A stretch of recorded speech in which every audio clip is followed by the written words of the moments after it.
கர்த்தருடைய பரிசுத்த நாமத்திற்கு ஸ்தோத்திரம். இன்றைக்கு நம்ம யாக்கோபு 2வது அதிகாரம் 13வது வசனத்தை தியானிக்க இருக்கிறோம்.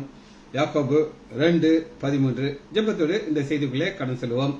பாரி அருணோதயம் போல் உதித்து வரும் இவர் யாரோ, முகம் சூரியன் போல் பிரகாசம், சத்தம் பெருப்பல்ல இறைச்சல் போல.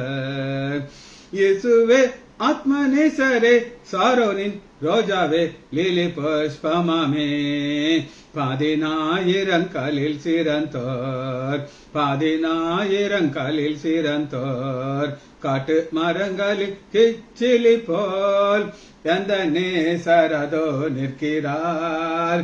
காட்டு மரங்களில் கிச்சிலி போல் எந்த நேசரதோ நிற்கிறார். நாமம் உற்றுன்ற பரிமளமே, இன்ப ரசத்திலும் அதே மதுரம். நாமம் உற்றுன்ற பரிமளமே, இன்ப ரசத்திலும் அதே மதுரம். இயேசுவே ஆத்மநேசரே, சாரோனின் ரோஜாவே, லீலி புஷ்பமாமே, 10,000 சிறந்தோர். அவர் இடக்கையின் தலை கீழே வலக்கரத்தாலே தாங்குகிறார். அவர் இடக்கையின் தலை கீழே வலக்கரத்தாலே தாங்குகிறார். அவர் நேசத்தால் சோகமானேன், என் மேல் பறந்த கொடி நேசமே. அவர் நேசத்தால் சோகமானேன், என் மேல் பறந்த கொடி நேசமே. இயேசுவே ஆத்மநேசரே, சாரோனின் ரோஜாவே, லீலி புஷ்பமாமே, 10,000 சிறந்தோர். யான் பிரியமே ரூபவாதி என அழைத்திடும் இன்ப சத்தம். யான் பிரியமே ரூபவாதி என அழைத்திடும் இன்ப சத்தம். கேட்டு அவர் பின்னே ஓடிடுவேன், அவர் சமூகத்தில் மகிழ்ந்திடுவேன். கேட்டு அவர் பின்னே ஓடிடுவேன், அவர் சமூகத்தில் மகிழ்ந்திடுவேன். இயேசுவே ஆத்மநேசரே, சாரோனின் ரோஜாவே, லீலி புஷ்பமாமே, 10,000 சிறந்தோர். யான் நேசர் என்னுடையவரே, அவர் மார்பினில் சாய்ந்திடுவேன். என் நேசர் என்னுடையவரே, அவர் மார்பினில் சாய்ந்திடுவேன். மணவாளியே வா என்பாரே, நானும் சென்றிடுவேன் அந்நேரமே. இயேசுவே ஆத்மநேசரே, சாரோனின் ரோஜாவே, லீலி புஷ்பமாமே, 10,000 சிறந்தோர். நாம் மகிழ்ந்து துதித்திடுவோம் அட்டுக்கொட்டியின் மனநாளிலே. நாம் மகிழ்ந்து துதித்திடுவோம் அட்டுக்கொட்டியின் மனநாளிலே. சுத்த பிரகாச ஆடையோடே பறந்திடுவோம் நாம் மேகத்திலே. சுத்த பிரகாச ஆடையோடே பறந்திடுவோம் நாம் மேகத்திலே. இயேசுவின் நாமத்தினாலே ஜெபங்கள் பிதாவே, ஆமென். கர்த்தருடைய பரிசுத்த நாமத்திற்கு ஸ்தோத்திரம். இன்னைக்கு நம்ம யாக்கோபு 2வது அதிகாரம் 13வது வசனத்துல இது ஆரம்பிக்கும் போது ஏனெனில் அப்படின்னா, அப்ப முந்தின வசனத்தை அவையான கனெக்ட் பண்ணிக்கிறார். முந்தின வசனம் என்ன அப்படின்னா, சுயாதீன பிரமாணத்துக்கு இப்படி பேசி அதுபடி செய்யுங்க. ஆனா இந்த பணக்காரர்கள் செய்ய மாட்டேங்கிறாங்க. அப்ப செய்தால் என்ன கிடைக்குங்கிறத நமக்கு பார்க்கறது. இரக்கம் செய்யாதவனுக்கு இரக்கம் இல்லாத நியாய தீர்ப்பு கிடைக்கும். இரக்கம் இல்லாமல் இருக்கிறவனுக்கு இரக்கம் இல்லாத நியாய தீர்ப்பு அவனுக்கு கிடைக்கும். 2வது பாருங்க, நியாய தீர்ப்புக்கு முன்பாக இரக்கம் மேன்மை பாராட்டும். ஆண்டவர் தெளிவாக இரக்கப்படு அப்படிங்கிறார். இவர்களுக்கு இரக்கம் இருக்கா அப்படின்னு நீங்க கேட்டீங்கன்னா இல்லை. எப்படி உங்களுக்கு தெரியும் அப்படின்னு நீங்க என்கிட்ட கேட்டீங்கன்னா, யாக்கோபுலயே இருக்கு. அவங்களுடைய கேரக்டர் குணாதிசயம் என்ன இருக்கு அப்படின்னு கேட்டீங்கன்னா, யாக்கோபு 5வது அதிகாரம் 1 வசனத்திலிருந்தே, எப்படி நாங்கெல்லாம் சர்ஜரி பண்ணும்போது ஒரு இதை கட் பண்ணி ஓப்பன் பண்ணோம், டேரண்ட் ஹிப்ல ஃப்ராக்சர்னா அப்படி ஓப்பன் பண்ணியாச்சுன்னா அந்த ஜாயிண்ட்டுக்கு போயிடும். உள்ள போய் அதை ஸ்க்ரூ பிளேட்லாம் போட்டு டைட் பண்ணி முறுக்கிறது மாதிரி இங்க அவங்க அப்படியே ஓபன் பண்ணி காட்டுறாரு பரிசுத்த ஆவியானவர். ஐஸ்வர்யவான்களே கேளுங்க. எந்த ஐஸ்வர்யவான் உள்ள வரும்பொழுது இவங்க வணக்கம் வச்சு, ஐயா மேலான சீட்ல உட்காருங்க ஐயா, நீங்க அங்கதான் உட்காரணும், உங்களுக்கு பஞ்சு மெத்தையெல்லாம் போட்டு கொடுத்துருக்கு, உங்க மோதிரத்தை பார்த்தா சூப்பரா இருக்கு, உங்க வஸ்திரத்தை பார்த்தா எங்களுக்கெல்லாம் ஆச்சரியமா இருக்கு அப்படின்னு உட்கார வைக்கிறாங்களோ அவர்களை பார்த்து சொல்லுகிறார், ஐஸ்வர்யவான்களே கேளுங்கள், உங்கள் மேல் வரும் நிர்பந்தங்கள் அலறி அழுங்கள். இங்க இறக்கப்படலை, அதனால எங்களுக்கு இரக்கம் இல்லாத நியாயத்திற்கு. இரண்டாவது பாருங்க, உங்கள் ஐஸ்வர்யம் அழிந்து உங்கள் வஸ்திரங்கள்லாம் பொட்டொறிந்து போயிடும். வஸ்திரம் அழிந்து, சரி ஐஸ்வர்யம் எப்படிங்க அழிந்து போகும்? நான் கண்ணால, என் கண்ணால பார்த்திருக்கேன். 2 தலைமுறைக்கு முன்னாடி மேல இந்த ஊர்ல பணக்காரங்க, சோக்கால் பணக்காரங்க கிடையாது. ஒருத்தர் கொடுத்து ஏஃபோரஸ் அப்படின்னு ஒரு குடும்பம், ஒரு பெரிய குடும்பம். எங்க அப்பா அம்மா அந்த ஊருக்கு வரும்போது அவங்க one of the richest people. அவங்களுடைய வாழ்க்கையில பாத்தீங்கன்னா இப்ப டாக்டர் தனபால் அவர் ஆஸ்பத்திரி இந்த மாதிரி ஸ்டோர்லாம் இருந்துச்சு. அங்கதான் அந்த தெரு ஃபுல்லா அவங்க தான். அதனால ஏஃபோரஸ் ஸ்ட்ரீட், அந்த ஸ்ட்ரீட்டுக்கு எங்க அம்மாவுக்கு ரொம்ப தெரிஞ்ச அந்த பணக்காரங்க. அவங்க உள்ள வந்து நிறைய இரும்பு பெட்டிகள் வச்சிருப்பாங்க. எங்கெங்கெல்லாம் பிரான்ச் இருக்கோ ஒவ்வொரு பிரான்ச்சும் ஒரு இரும்பு பெட்டி. அங்க வர பணத்தை அதுக்குள்ள வச்சிருப்பாங்க. கடைசியில் என்ன ஆச்சு அப்படின்னு கேட்டீங்கன்னா, அவங்கள்ட்ட ஒரு 25-30 பேர் வேலைக்கு இருந்தாங்க. அந்த 30 பேர் தான் சம்பாதிச்சு ரூபாய் கொண்டு வந்து கொடுத்தாங்க. அவனுக்கு பார்த்தாங்க நம்மளே இந்த தொழிலை செய்வேன்ட்டு அவன் அத்துக்கிட்ட ஒரு இடத்துல வேலையை ஆரம்பிச்சான். இவங்க நொடிச்சு போய் ஊரை விட்டு ஓடி போயிட்டாங்க. ஐஸ்வர்யம் அழிந்து. அதுக்கப்புறம் எங்க அம்மா சொன்னாங்க, டேய் அந்த ஏஃபோரஸ் வந்து ஒரு இடத்துல வாடகைக்கு இருக்கிறாங்க. எங்க இருக்காங்க? வாடகைக்கு இருக்காங்க அப்படின்னு சொன்னாங்க. அதுக்கப்புறம் அவங்க எங்க போனாங்கன்னு எனக்கு தெரியாது. உங்கள் வஸ்திரங்கள் பொட்டறிந்து போயின. யாக்கோபு 5:3. உங்கள் பொன்னும் வெள்ளியும் துருப்பிடித்து, உங்கள் பொன்னும் வெள்ளியும் துருப்பிடித்து அந்த துரு உங்களுக்கு விரதமாக சாட்சியா இருக்குது. அக்னியை போல உங்கள் மாமிசத்தை தின்னும் கடைசி நாட்களில் பொக்கிஷத்தைகளை சேர்த்துவில்லை. எப்படி ஒவ்வொரு வார்த்தையும் ஷார்ப்பா ஐஸ்வர்யங்களை பார்த்து விட்டுறாங்க. ஏன்னா இவங்க இரக்கம் இல்லை, இவங்கள்ட்ட மர்சி கிடையாது. இதோ உங்கள் வாயலிலே அறுத்த வேலைக்காரருடைய கூலியை உங்களால் அநியாயமாக பிடிபட்டு கூக்குரல் அடிக்கிறது. அறுத்தவனுடைய கூக்குரல் சேனைகளில் கர்த்தருடைய செவிகளை ஏற்றிட்டு. இதைத்தான் நான் உங்களுக்கு ஸ்பெசிஃபிக்கா சொல்ல வரேன். இது யார் இன்னைக்கும் செய்யறாங்க அப்படின்னு நான் உங்களுக்கு சொல்றேன். எங்க ஒரு பில்டிங்ல ஒரு கன்ஸ்ட்ரக்ஷன் வேலை நடந்துட்டு இருந்துச்சு. அப்ப அந்த அங்க வேலை பார்க்குற அதெல்லாம் முடிஞ்சிருச்சு. எலக்ட்ரிஷியன் அந்த தம்பியை நாங்கள் கூப்பிட்டு, அப்பா எங்களுக்கு இந்த முடிஞ்சதுக்கு அப்புறம் மெயின்டெனன்ஸ்க்கு நீ வந்து எனக்கு அங்கே ஹெல்ப் பண்ணணும் சார். அந்த ஜெயக்குமார்ட்ட மட்டும் சொல்லிடாதீங்க சார், அந்த ஜெயக்குமார் தான் எங்களெல்லாம் சம்பளத்துக்கு வச்சிருக்காரு. எங்களுக்கு ஒரு நாள் கூலி 1200 600 அந்த ஆள் எடுத்துக்குவோம் சார், எங்களுக்கு 600 தான் கொடுப்போம் சார். சரிங்களா? இதுதான் வேலை பார்க்கறது. இவங்க அவர் ஒரு ஒரு பிடி வச்சிருக்காரு இவங்க மேல, பாதி சம்பளத்தை அவர் வச்சுக்கிறாரு. உங்கள் வேலைக்காரர்கள் உங்களால் அநியாயமாய் பிடிபட்டு கூக்குரல் இருக்கிறது. அன்னைக்குள்ள இன்னைக்கு நடக்குது. அறுத்தனுடைய கூக்குரல் சேர்ந்து பூமியிலே நீங்கள் சுகபமாய் வாழ்ந்து சுகோகத்தில் உழன்றீர்கள்.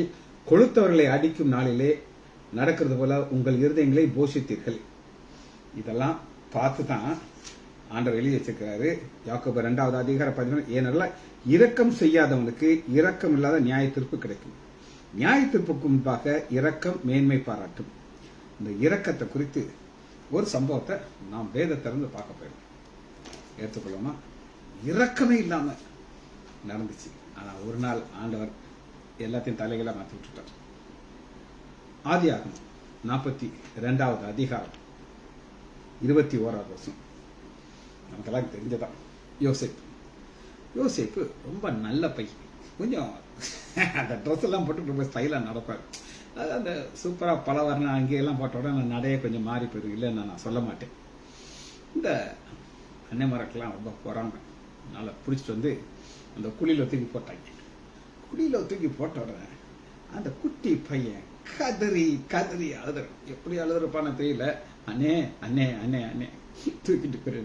உங்களை பத்தி சொன்னதுக்கெல்லாம் பாப்பா மன்னிச்சுக்கோங்க அண்ணே, உங்க காலில் விழுந்து நினைக்கிறேன். காலில் விழுந்து கேட்கறேன், நான் பயமா இருக்குன்னே, நீ பயமா இருக்குன்னே இப்படித்தான் கதறி இருப்பான்.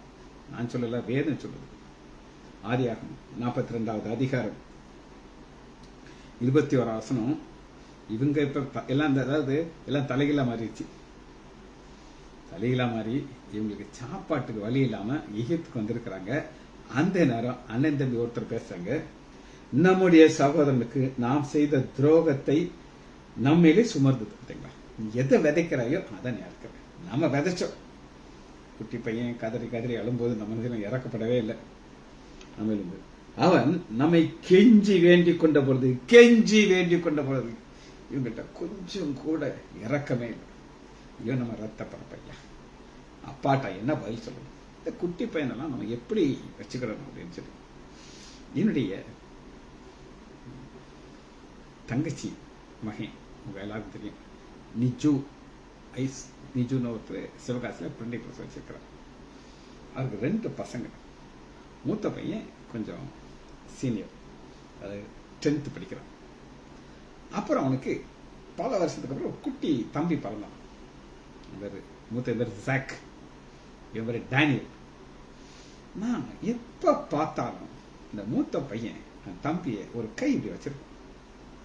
நான் எத்தனையோ இடத்துல நான் பார்க்குறேன். நான் ஃபோட்டோவில் பார்க்கும்போது நான் பார்த்தா எப்பயுமே ஒரு பையன் ஒரு கை வச்சிருக்கோம்.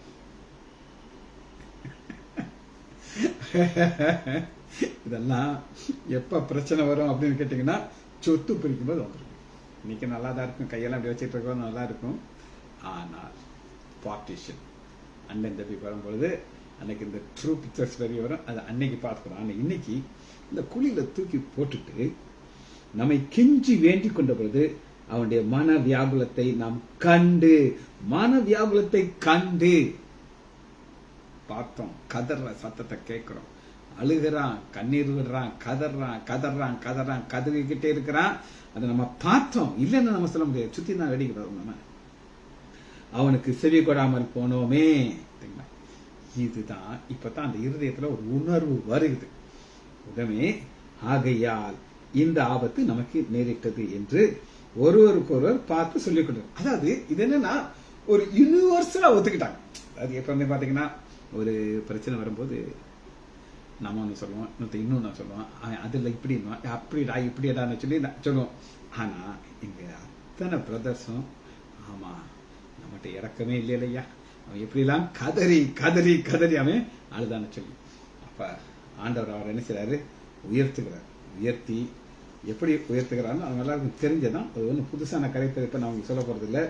பாருங்க அது என்னன்றதை மட்டும் நான் உங்களுக்கு காட்டுறேன். ஆதியாகமம் 43வது அதிகாரம் 22. அதற்கு அவர்கள், எங்கள் தகப்பனாகிய உமது அடியான் சுகமா இருக்கிறான், இன்னும் இருக்கிற என்று சொல்லி குனிந்து வணங்கினார்கள். இங்கதான் பிரச்சனை இருந்துச்சு. இந்த இதை ஆண்டவர் ஒரு தரிசனத்தை காமிச்சிட்டார் யோசிப்புக்கு. எப்பா எல்லாரும் உங்க அப்பாவும் நீ குனிந்து வணங்குவான்னு சொல்லி எல்லாம் டென்ஷன் ஆயிட்டாங்க. ஏன்டா டே பொட்டி பயல, உனக்கு எவ்வளவு திமிர் இருந்தா நாங்கெல்லாம் உன்னை இது இவனுக்கு வந்து சொப்பனக்காரங்க பேரையும் வச்சுட்டாங்க. ஆனா ஆண்டவர் ஒரு நியாயத்திற்கு செய்யறாரு.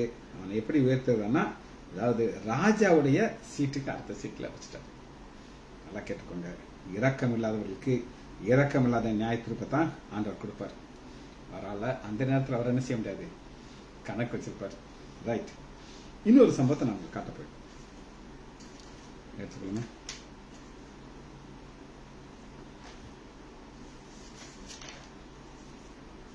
நியாயாதிபதிகள் 1வது அதிகாரம் 7வது வசனம். இங்க ஒரு ராஜாவை பார்க்கிறோம். அந்த ராஜா அவன்கிட்ட ஒரு வக்கர புத்தி இருக்கு. வக்கர புத்தினா என்ன அப்படின்னு கேட்டீங்கன்னா, ஒவ்வொருத்தரும் ஒரு வகையில டார்ச்சர் பண்ணுவாங்க. அன்னைக்கு ஒரு பொண்ணு கையை காட்டுறா, சார் என் புருஷன் சிகரெட் அடிச்சு சூடு போடுவான் சார், எனக்கு கையை எடுத்துட்டான்னா அட்டி விட்டுருவான், நான் கையை காட்டிட்டு சூடு காட்டுறேன். எனக்கு ரொம்ப கவலையா இருந்துச்சு. என்ன சொல்றது அந்த பிள்ளைகிட்ட போய் வாயை பொத்திட்டு கம்மனுக்கு ஒன்றும் சொல்ல தெரியாது எனக்கு. அது சைலண்டா இருந்துருவேன் நான்.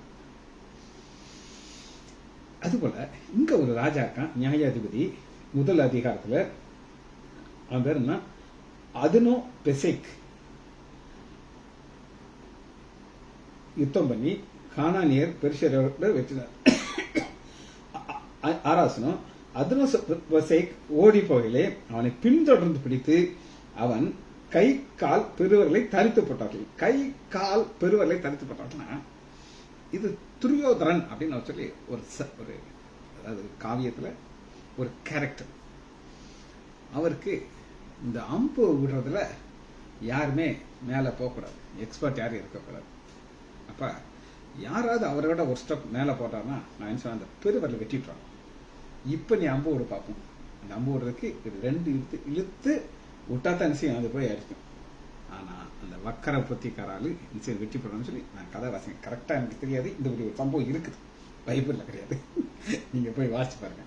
அதே மாதிரி பிடித்து அவன் கை கால் பெருவரை தடுத்து போட்டார்கள். இப்ப இவன் என்ன சொல்றான்னா, இதே தான் நானும் செய்தேன், இப்ப எனக்கு இந்த பிரச்சனை வந்துருச்சுங்கிறான். பொழுது 70 ராஜாக்கள் கை கால் பெருவரை தரித்தவர்களாய் என் மேஜையின் கீழே விழுந்ததை பொறுக்கி தின்னுங்கள், நான் எப்படி செய்தனோ அப்படியே தேவன் எனக்கு செய்வார். இப்ப இவனுடைய டைம் பாஸ் என்ன அப்படின்னு கேட்டீங்கன்னா, இவன் யுத்தத்துக்கு போவான், அங்க போய் அந்த ராஜாவை என்ன செய்வான், பிடிச்சிட்டு வருவான்.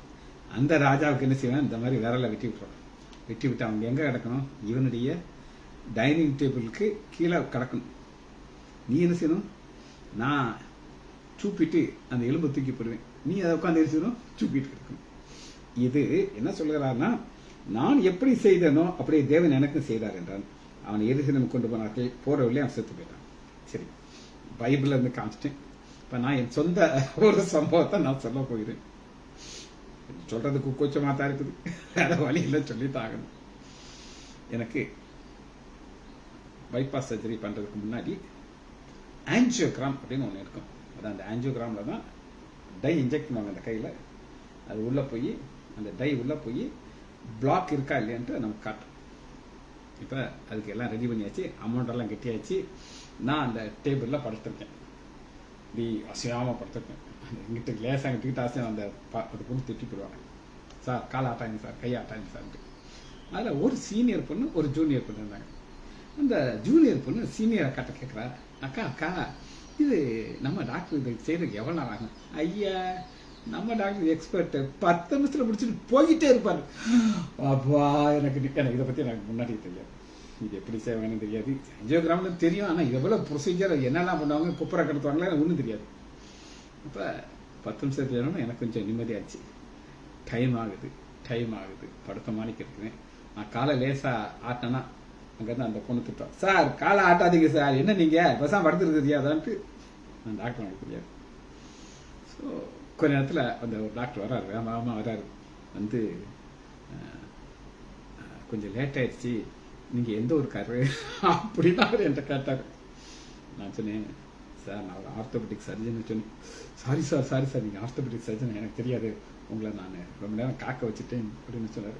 நான் சொன்னேன், சார் இந்த கூத்தை தான் சார் நான் செஞ்சேன் அப்படின்னு. சார் என்ன சார் சொல்றீங்க அப்படின்னாரு. சார் நான் கேஸை தியேட்டரில் போட்டிருக்கேன், ஓபி பார்த்துக்கிட்டு இருக்கேன், 105 கேஸ் இருக்கும், அங்கேருந்து வருவா, சார் பேஷண்ட் டேபிள் இருக்கு சார், ரொம்ப நேரமாக படுத்துருக்கு சார், கொஞ்சம் வந்து பண்ணுங்க சார் சொல்லுவா. அப்போ இந்த 5 பேஷண்ட் நீ ஓபியை பார்க்குறியா அப்படின்னு ஒரு திட்டு நீ பார்க்குறியா அப்படின்னு கேட்பேன். அவளால பார்க்க முடியாதுன்னு தெரியும், ஆனா அவன் படுத்திருக்கட்டும், அவனை ஓடியா போயிடுவான், காசு கொடுத்தானா எல்லாம் ரெடி பண்ணி வச்சாச்சு. இந்த ப்ரீ மெடிக்கேஷன் நாங்கள் ஒன்று கொடுத்துருவோம், அந்த 14 இதெல்லாம் போட்டு வச்சிருப்போம். அவன் நினைச்சாலும் அவனால் ஓட முடியாது, இந்த கெத்து இந்த பெருமை அனுப்பிச்சு அவன் அங்கே படத்தான் கிடக்கணும். நான் சொன்னேன், சார் இதைத்தான் சார் நான் செஞ்சேன், இன்னைக்கு நான் போய் படுத்துருக்கேன் சார், ஒன்றும் பிரச்சனை இல்லை சார் அப்படின்னு நான் சொல்லி சிரிச்சுட்டு அவர் போயிட்டார். பாருங்க, நியாயாதிபதி 1ஆம் அதிகாரத்தில் நான் எப்படி செய்தேனோ அப்படியே தேவன் எனக்கு செய்து சரி கட்டினார். ஆண்டவர் எப்படி அழுக்கிறாயோ அப்படிதான் அழப்பாரு, அதுல எந்த இது கிடையாது. சரி, யோபு இதை குறித்து என்ன சொல்லுகிறார் சொல்லி நம்ம பார்க்க போறோம். யோபு 22வது அதிகாரம் 6வது வசனம்.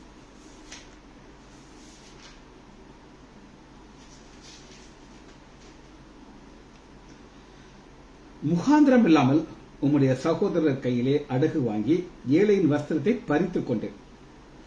விடாய்த்தவனுக்கு தாகத்திற்கு தண்ணி கொடாமலும் பசித்தவனுக்கு போஜனம் கூடாது போனீர்.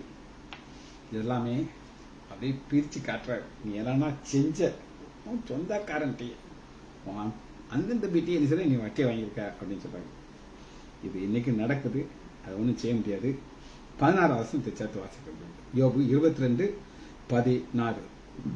காலம் வரும் முன்னே அவர்கள் வாடி போனார்கள். இதுதான் ஆண்டவர் ஜட்ஜ்மெண்ட் கொடுத்தார்.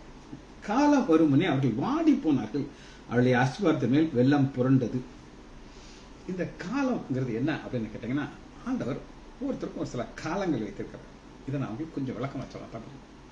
அதாவது நம்மளுடைய ஆரம்ப காலத்துல நம்ம என்ன செய்வோம் அப்படின்னு கேட்டீங்கன்னா, ரொம்ப படிப்புக்கு மேக்சிமம் டைம் ஸ்பெண்ட் பண்ணிடுவோம்.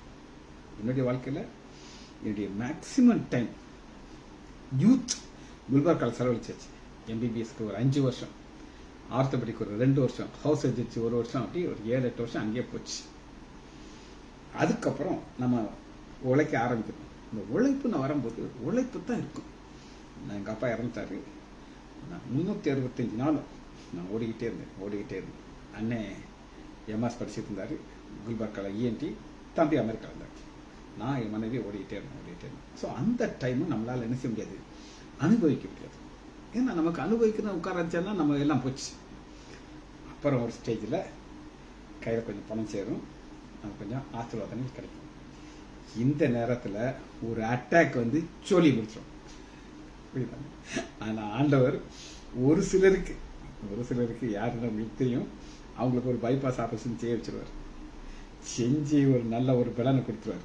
கொடுத்துட்டு 16 காலம் வரும் முன்னே அவர்கள் வாடி போக மாட்டாங்க. காண்டாமிரத்துக்கு ஒத்த பலனை கொடுத்து ஓட வைப்பார். ஆனா அவங்களுக்குள்ள இறக்க இருக்கணும். இறக்க இல்லைன்னா அந்த கிழிச்சு போடுறாரு. அது எவனா இருந்தாலும் சரிதான், கண்டுக்கிடவே மாட்டார். சரி, இன்னொரு வசனத்தை உங்களுக்கு நான் எடுத்துக்கொள்ளுங்க. நீதிமொழிகள் எடுத்துக்கொள்ளுங்கள். 21வது அதிகாரம்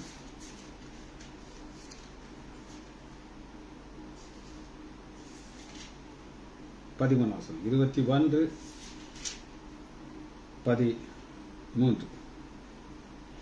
ஏழைகளின் கூக்குரலை தன் செவிக்கு அடைத்துக் கொள்கிறவர்கள் தானும் சத்தமிட்டு கூறுவது கேட்கப்பட மாட்டார். அந்தரங்கமாய் கொடுக்கப்படும் வெகுமதி கோபத்தை தணிக்கும். நியாயம் தீர்ப்பது நீதிமானுக்கு சந்தோஷம், அக்கிரமக்காரனுக்கோ அழிவாம். இரக்கம்ங்கிறது ரொம்ப ரொம்ப ரொம்ப முக்கியமான ஒரு காரியம்.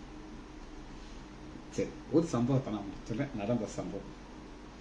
இந்த பிரேயர் ஹாலில் இந்த குரூப்ல பாலசுந்தரி அப்படின்னு ஒரு பொண்ணு இருக்கா. இன்னைக்கு இருக்கா. அவ எங்க ஹாஸ்பிட்டல்ல கொஞ்ச நாள் வேலை பார்த்துட்டு இருந்தா. அவ ஜாயின் பண்ணி கொஞ்ச நாளையில எங்க ஆஸ்பத்திரியில ஒரு டாக்டர், யாருன்னு சொல்ல மாட்டேன், அவர்கிட்ட போய், சார் எனக்கு என்னைக்கு சார் ஆஃப் அப்படின்னா போய் அவர்கிட்ட கேட்டுங்க. அவரு திட்டி விட்டு அனுப்பிட்டார். உனக்கு ஆஃப் எப்பா அப்படின்னு திட்டி விட்டார். நான் அந்த டாக்டர்கிட்ட போய் கேட்டேன், எங்க ஹாஸ்பிட்டல் டாக்டர் வேற இருக்காங்கல்ல, அந்த பொண்ணுக்கு நீ ஆஃப் கொடுத்தா என்ன அப்படின்னு சொல்லி கேட்டேன். அந்த பொண்ணு பதிலே சொல்லல.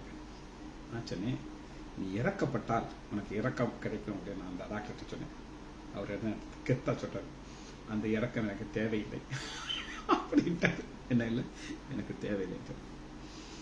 நான் கேட்டதுக்கு இதுதான் ஆன்சர்.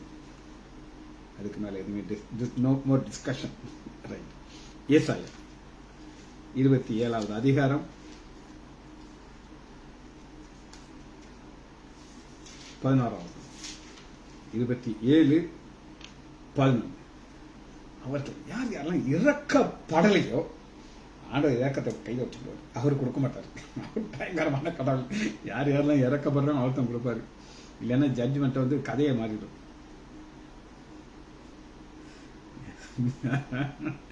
சரியா? ஏசாயா 27வது அதிகாரம் 11வது வசனம். இன்னைக்கு இந்த ஆரோக்கியராஜ் என்ன செஞ்சாருன்னு நான் உங்களுக்கு சொல்றேன். காலையில் இன்னைக்கு 6 மணிக்கு ஆலயத்துக்கு போயாச்சு. நான் என் சைக்கிளை முன்னாடி நிப்பாட்டி சைக்கிள தான் போனேன். அந்த சைக்கிளை சுற்றி ஸ்கூட்டர் லுட்டுஸ்கா நிப்பாட்டி வச்சிருக்காங்க. கேட்டேன், எப்பா இது எப்படியாவது வெளியில கொண்டான்ட்டேன். சாவியை வாங்கினாரு. அந்த சைக்கிளை அவன் தூக்கத்துக்கிட்டார். ட்ராயிங் ஹெர்குலஸ் தூக்கின மாதிரி தூக்கிட்டு நடந்து வந்தாரு. இவருக்கு தான் ஸ்ட்ரோக் வந்துச்சானே இப்ப இவர் சொல்லி எனக்கு ஞாபகம். கேட்டுக்கோ, அப்புறம் எல்லாரையும் ஒரே மாதிரி டீல் பண்ண மாட்டாரு. இப்படி தூக்கின ஆரோக்கிய ராஜ்யக்காக ஆண்டவருக்கு நம்ம சோஸ்திரம் வச்சுட்டோம். 27வது அதிகாரம் 11. அதன் கொப்புக்கள் உலர்ந்து போகும். கொப்புக்கள் அப்படின்னா எக்ஸ்டென்ஷன். இப்ப உங்களுடைய வாழ்க்கையில ஒரு ஆசீர்வதிக்கிறார், ஒரு எக்ஸ்டென்ஷன் கொடுக்கிறார், இன்னொரு எக்ஸ்டென்ஷன் கொடுக்கிறார். அது எல்லாமே கொம்பு, அது வாடி போயிருங்கிறார், ஒடிந்து போகும். ஸ்திரீகள் வந்து அவர்களை கொளுத்தி விடுவார்கள். இந்த ஸ்திரீகள் வந்து கொளுத்தி விடுறதுலாம் என்ன அப்படின்னு கேட்டிங்கன்னா, இன்னைக்கு ஒரு டிபார்ட்மெண்ட் ஸ்டோர் ஆரம்பிக்கிறது, டிபார்ட்மெண்ட் ஸ்டோர் வேலை பார்த்துருக்காரு. அநேக டிபார்ட்மெண்ட் ஸ்டோர்ஸை க்ளோஸ் பண்ணிட்டே இருக்காங்க. எனக்கு புரியலை ஏன் அதை போட்டுறாங்கன்னு சொல்லி. காரணம், ஆண்டோடைய ஆசீர்வாதம் அதில் கிடையாது. அது உணர்வுள்ள ஜனம் அல்ல. ஆகையால் அதை உண்டாக்கினோர் அதற்கு இறங்காமலும் அதை உருவாக்கினதற்கு கிருபை செய்யாமல் இருப்பார். எங்கெங்கெல்லாம் நீங்க இறக்கப்படலையோ ஆண்டவர்கிட்ட இருந்து இறக்கம் கிடைக்கும்னு நீங்க நினைக்கவே கூடாது. சரி, பழைய ஏற்பாடை பார்த்தாச்சு. புதிய ஏற்பாட்டில இருந்து சில வசனங்களமா பார்க்கிறது எடுத்துக்கொள்ளுமா. மத்திய எடுத்துக்கொள்வோம்.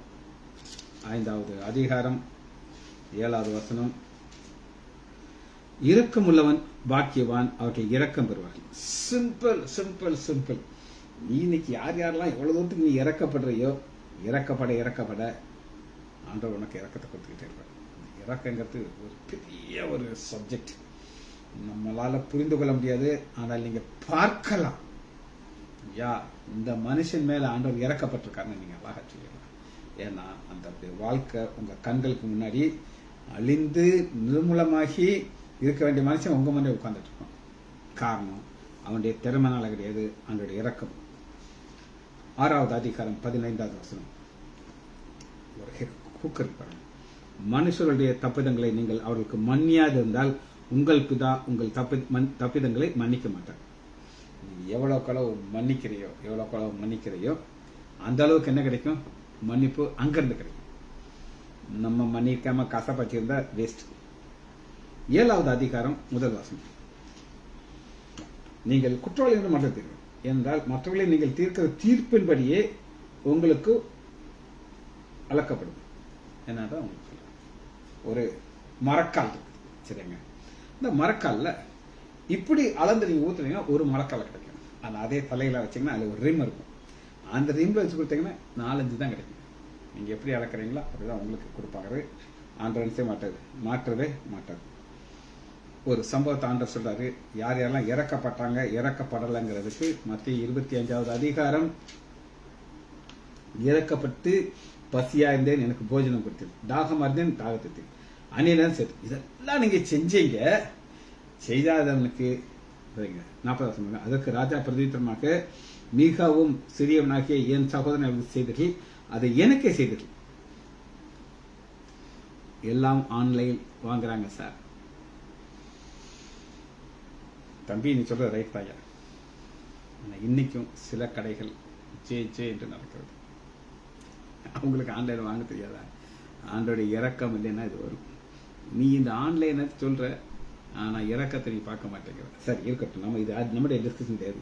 ஆனா இறக்கப்படாதவங்க எங்க போய் சேருவாங்க அப்படின்னு கேட்டீங்கன்னா 41 வசனம். பிசாசுக்காகவும் தூதலுக்கு ஆயுதப்பட்ட நித்திய அக்னிலை போகும். அப்ப ஆண்டோட அந்த நித்திய அக்னிகளை அனுப்புறது முன்னாடி அப்படியே பாக்குறாங்க. நீ உனக்கு என்னெல்லாம் கிருபை நான் கொடுத்துருந்தேன்ப்பா, எத்தனை கிருபை கொடுத்துருந்தேன், எத்தனை பேரை உனக்கு முன்னாடி நான் கொண்டு வந்தேன். இவருக்கு நீ உதவி செய்திருக்கலாம்ல. ஆனா நீ உன் கையை என்ன செஞ்ச? இறுக்கி பொத்திக்கிட்ட. நான் என்ன செய்வேன்? உனக்கு ஒரே ஒருத்தர் நான் அனுப்பப்படுறேன்.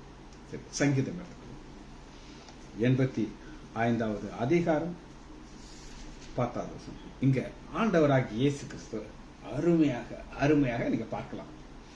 சங்கீதம் 85:10. கிருபையும் சத்தியமும் ஒன்றை ஒன்று சந்திக்கும், நீதியும் சமாதானம் ஒன்றை ஒன்று முத்தம் செய்யும். கிருபை என்று கொடுக்கிறாரு, சத்தியம். நம்முடைய ஆண்டவராகிய இயேசு கிறிஸ்து தான் கிருபையும் சத்தியமும் நிறைந்தவராய். அடுத்து சத்தியம் பூமியிலிருந்து முளைக்கும். இந்த சத்தியங்கிறது ஆண்டவராகிய இயேசு கிறிஸ்து வரும், பூமியிலிருந்து முளைச்சு வர்றார். நீதி வானத்திலிருந்து தாழ பார்க்கும். நீதிங்கிறது வானத்திலிருந்து தாழ பார்க்கிற தேவநீதி. அது நீ பார்க்குது, நம்ம ரெண்டையுமே பார்க்கிறோம். ஐயோ எனக்காக வந்தாரே, எனக்காக இந்த பூமிக்கு வந்தாரேங்கிற ஒரு ஆழமான ஒரு பாரத்தோட பாத்தீங்கன்னா ஆண்டவர். ஏசாயா 61வது அதிகாரம்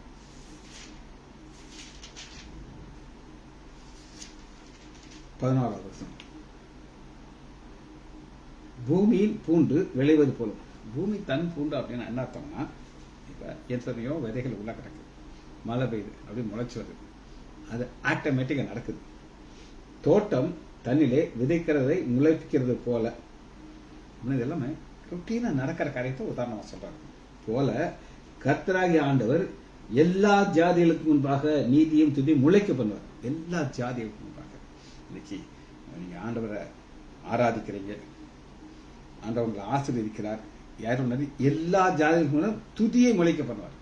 முளைக்க பண்ணா நீங்க ஆண்டவர் துதிக்க துதிக்க துதிக்க ஆண்டவங்களை ஆசீர்வதித்து உயர்த்துகிறார். சரி, மன்னிப்பை குறித்து நம்ம பார்க்கணும். இந்த மன்னிப்புல தேவன் யார் அப்படின்னு நீங்க கேட்டீங்கன்னா எடுத்துக்கணும். மீகா 10:80. மீகா 7வது அதிகாரம் 18 வசனம். தமது சுதந்திரத்தின் மீதியானவர்களுக்கு அக்கிரமத்தை பொறுத்து, மீதியானவர்கள் யார் சொல்லுங்க? நம்ம தான். மிச்சம் மண்டி நம்மை மீறுதலை மன்னிக்கிற தேவனுக்கு ஒப்பான தேவன் யார்? அவர் கிருபை செய்ய விரும்புவார்கள், அவர் என்றைக்கும் கோபம் ஐயா. அப்ப நம்மள ஆண்டவர் எவ்வளவோ கிருபைகள் கொடுத்து உயர்த்துகிறார். நாமளே என்ன செய்யணும்? இறக்கப்படுறதுக்கு யோசிக்கக்கூடாது. ஒரு வசனத்தை வாசி நம்ம அந்த செய்தியை முடிக்க போகிறோம்.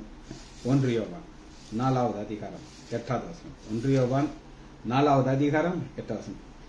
அன்பில்லாதவன் தேவனை அறியான், தேவன் அன்பாகவே இருக்கிறார். என்னங்க அர்த்தம்? உங்களுக்கு ஆண்டவரை தெரியுமா? யாஸ் தெரியும். எனக்கு எத்தனை அதிசயங்களை செய்திருக்கிறார், அற்புதங்களை செய்திருக்கிறார், ஆச்சா பூச்சா என்னாலும் சொல்லுங்க. ஆனால் உங்கள்கிட்ட அன்பு இல்லைன்னா உங்களுக்கு ஆண்டவர் தெரியாது. காரணம், தேவன் அன்பாகவே இருக்கிறார். அதுக்கு தேவன் அன்பாகவே இருக்கிறார். இப்ப நமக்கு ஒவ்வொருத்தருக்கும் ஒரு கேரக்டர் இருக்கும். எனக்கு சில பலவீனங்கள் இருக்கும், சில பலன் இருக்கும், ஓடுறதுக்கு தரன் இருக்கும். எல்லாமே கொஞ்சம் கொஞ்சமா ஆண்டவர் வச்சிருப்பாரு. அது ஒண்ணு குறையும், ஒண்ணு கூடும், இந்த மாதிரி பல காரியங்கள் இருக்கும். ஆனா தேவனை நீங்க மேல இருந்து கீழே வர ஃபுல்லா பாத்தீங்கன்னா அன்புதான் இருக்கு. இதான் அன்பா இருக்கிறோம். ஜெயிச்சு முடிப்போமா? மகா இறக்கமும் கருவேமுள்ள பிதாவே, துதிக்கிறோம் ஐயா. யாக்கோபு இந்த பணக்காரர்களை பார்த்து சொல்லுகிறார், உங்களுக்கு அன்பு இல்லை, கிருபை உங்களுக்கு கிடைக்கவே கிடைக்காது. உங்களுக்கு மெர்சி தேவை. அந்த மெர்சியை நீங்கள் கொடுத்தால் உங்களுக்கு கிடைக்கும். இந்த சிம்பிளான செய்தியை அவையாளர்களுக்கு தந்ததுக்காக நன்றி ராஜா. பிள்ளைகள் ஒவ்வொரு வரையும் என் ஆண்டவராகிய இயேசு கிறிஸ்துவின் நாமத்தினாலே ஆசீர்வதிக்கிறேன். இயேசுவின் நாமத்தினாலே ஜெபங்களின் பிதாவே. ஆமீன், ஆமீன், ஆமீன்.